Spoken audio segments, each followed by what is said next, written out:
Hey guys, it's Ollie. Welcome back to my YouTube channel. Today I am joined here with my American toad Gladys to give you guys a care video on how I care for my toads. Now this video is centered around the American toad, but you can use it for almost any toad. Of course, I'm going to start this video off by saying that I am in no means an expert, and you should always seek second opinions and always do more research than just one or two people before you commit to having an animal. You want to make sure that you really want the animal. I do not know everything, and I also do make mistakes. I am human, so, don't take everything that I say as fact. Always make sure to do your own research. Like I said before, this is Gladys. She is not full grown. She's actually still pretty young, but I'm going to have her out as much as I can during this video, but she's probably going to end up going in her critter keeper. So, toads in general are very, very easy to care for. They're very simplistic. They're also just really good pets, I think. Like, they're really fun to have around. They're incredibly docile. They're funny. They're entertaining, for sure. And they're just really sweet-tempered for the most part. But they all have, like, very unique personalities.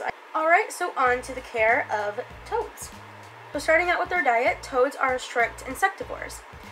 So that means that they just eat bugs. My favorite thing to feed my toads are dubia roaches, earthworms. You can feed mealworms as well.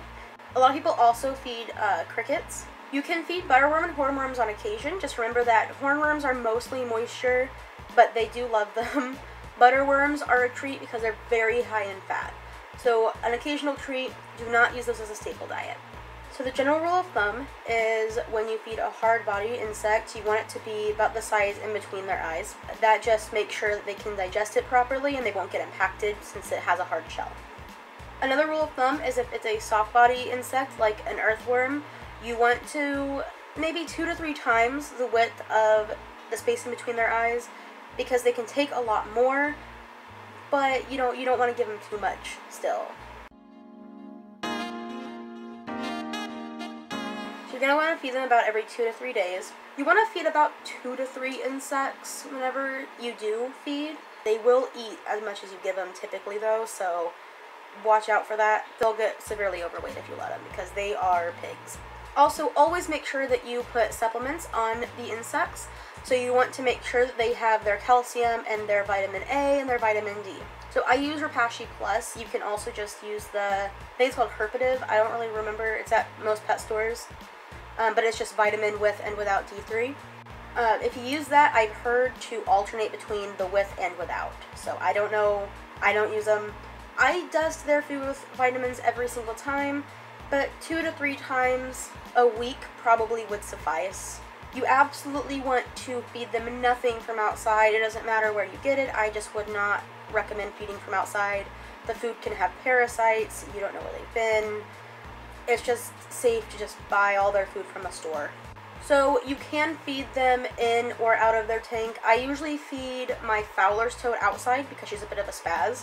She normally eats from the tongs, so I feed her in her tank. But, most toads won't eat from tongs. I just got lucky with Gladys here. Alright, so water. This is very important. When you fill up their water bowl or you mist their enclosure, which you should do if it needs it. I usually have to mist mine once a day, but it varies. You want to use a water conditioner like Reptisafe just to get the chlorine out of the water, because here in the US we definitely have chlorine in our water and that can be harmful for your toad. Remember that amphibians soak everything up through their skin, so you need to be very careful with what they are kind of around. Speaking of which, handling, like I'm doing now, not totally recommended. I don't do this often, unless I'm doing education stuff.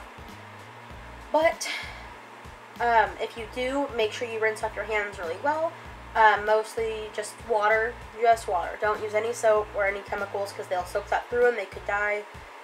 Or you can use gloves. I always wet down the gloves. So my hands are wet right now and they are rinsed off really well. So, she'll be fine. But just be careful and make sure you know what you're doing when you do decide to handle an amphibian. Alright, that's pretty much it for the diet, so on to housing. So to house your American toad, I typically would say for a single American toad at full grown would be about 20 gallons. So at her size, a 10 gallon would probably be fine. but I like to have her in a 20 just because she really utilizes every inch that I give her. When she gets bigger, she will have a partner because you can cohab. Make sure if you cohab your toads that they can't fit inside of each other's mouths. Sometimes they just get confused and think anything's food. Like right now, she thinks my thumb is food. So it's not that they really want to hurt each other, they just think everything belongs inside of their mouth. So when she's bigger and she has a tank mate, she will be in a 40-gallon. But for now, she's just in a 20. So I'm going to go through the basics of like what to add in their homes, but I will be linking a video down below of one that I did of setting up her enclosure. It goes a little bit more into depth of what goes into it and all of that. So the basic stuff is just the substrate. I use EcoEarth. You can also use cypress mulch, or you can use organic topsoil. That's what I will be switching to in the near future. Remember that these guys are burrowers, so you want a couple of inches of substrate for them to get down and burrow. Mine never really seems to burrow, but I know that some do. Most do. Mine's just kind of a special case all around. They obviously need a water bowl that's big enough for them to soak in. And you want to give them some hides just so they can hang out.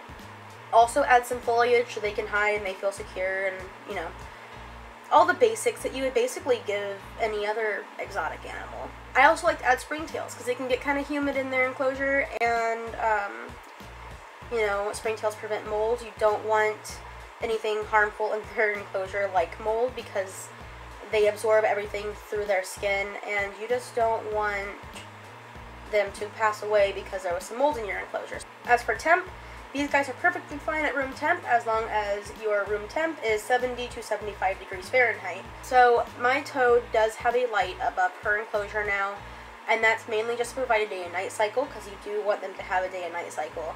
But since they are nocturnal, they do not need any UVB, although it can be very beneficial. So if you want to add UVB, go for it. She will eventually get UVB, just like every other of my animals. They will all get UVB eventually. However, if you do have to have special heating, and you do need to use a heat mat, then definitely use a thermostat with it, or you can cook your animal, frankly. Alright, so the last thing is, people like to know where they can get toads.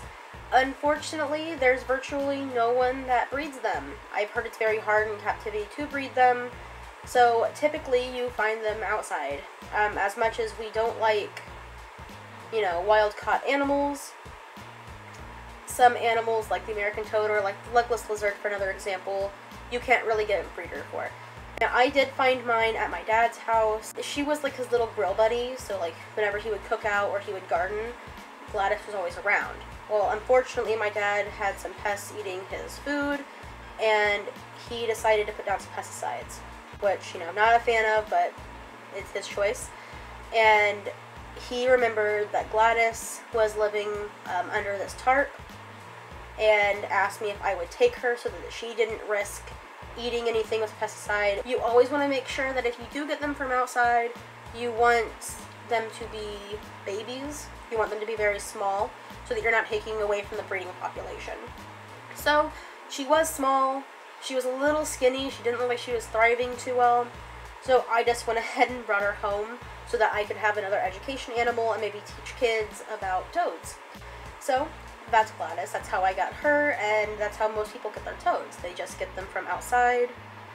But like I said, make sure that you get a baby. If you take one from the adult population, you're taking away a breeding adult, and you're taking away a toad that has thrived and survived until adulthood, and it's just not really fair to take them away from that. Alright guys, that's pretty much it for today's video. I hope that you learned something, and and that Gladys was at least entertaining crawling around on my hands. Make sure to like this video and subscribe to see more of my animals. Let me know if you have any toads or if you ever would get a toad.